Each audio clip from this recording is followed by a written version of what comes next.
অন্যান্য মোটিভেশনাল স্পিকারদের মতো আমি আপনাকে বলবো না যে 3টি টিপস মেনে চললেই আপনি 2 দিনে কোটিপতি হয়ে যাবেন। কারণ জীবনটা কোনো অ্যাপসের নিয়ম মেনে চলে না। আমি দেখেছি সমাজের মানুষের জীবন সংগ্রাম, মধ্যবিত্তের না বলা কষ্ট আর ব্যর্থতার আর্তনাদ।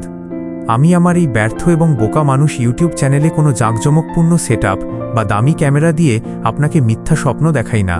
আমি শুধু এআই ভয়েস এবং গেমপ্লের মাধ্যমে আমার দেখা বাস্তবতাকে আপনাদের সামনে তুলে ধরি। কারণ আমি বিশ্বাস করি বাস্তবতার চেয়ে বড় কোনো শিক্ষা নেই। আজকের ইউটিউবের দুনিয়ায় যখন সবাই দ্রুত সফলতার শর্টকাট পথ দেখাচ্ছে, তখন আমি আপনাকে সাহস করে বলছি, সফলতার রাস্তা মোটেও সোজা নয়। যে রাস্তায় চোরাবালি নেই, সেই রাস্তায় দৌড় দিয়ে কোনো দিন আসল বিজয় পাওয়া যায় না। যারা চোরাবালির মধ্য দিয়ে পথ পাড়ি দেয়, তারাই জানে কিভাবে টিকে থাকতে হয়।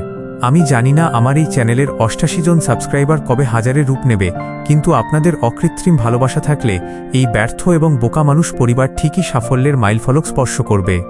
আমি ভিডিওর শুরুতে বা শেষে আপনাকে সাবস্ক্রাইব করার জন্য জোরাজুরি করি না, কারণ আমার কথা যদি আপনার হৃদয়ে দাগ কাটে, তবে আপনি নিজেই আপন মনে আমার পাশে থাকবেন।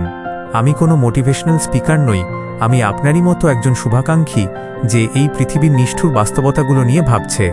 আজ যারা খুব সহজে বড় বড় কথা বলে, তারা কি জানে বাস্তব লড়াইটা কত কঠিন? আমি আমার সাধ্যমতো চেষ্টা করে যাচ্ছি আপনাকে সমাজের সেই সত্যগুলো দেখাতে, যা আমাদের অনেকেরই চোখ এড়িয়ে যায়। কখনো হয়তো আমার কথায় তেতো সত্য বেরিয়ে আসে, তাতে কারো মনে কষ্ট লাগলে দয়া করে ক্ষমাসুন্দর দৃষ্টিতে দেখবেন। আমি কোনো বিভেদ ছড়াতে আসিনি, এসেছি মানুষকে সত্যিটা বোঝাতে। আজ আমার সামর্থ্য কম, সেটআপ নেই, কিন্তু আমার ইচ্ছেটা অনেক বড়। মহান রাব্বুল আলামিন যদি সহায় থাকেন, তবে ভবিষ্যতে আমি অবশ্যই ভালো কিছু উপহার দেব।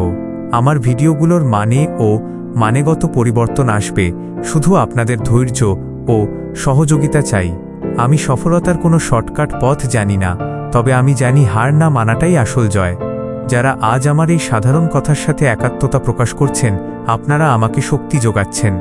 সামনে অনেক বাধা আসবে, অনেক চড়াই উতরাই থাকবে, কিন্তু আমরা একসাথে পথ চলব।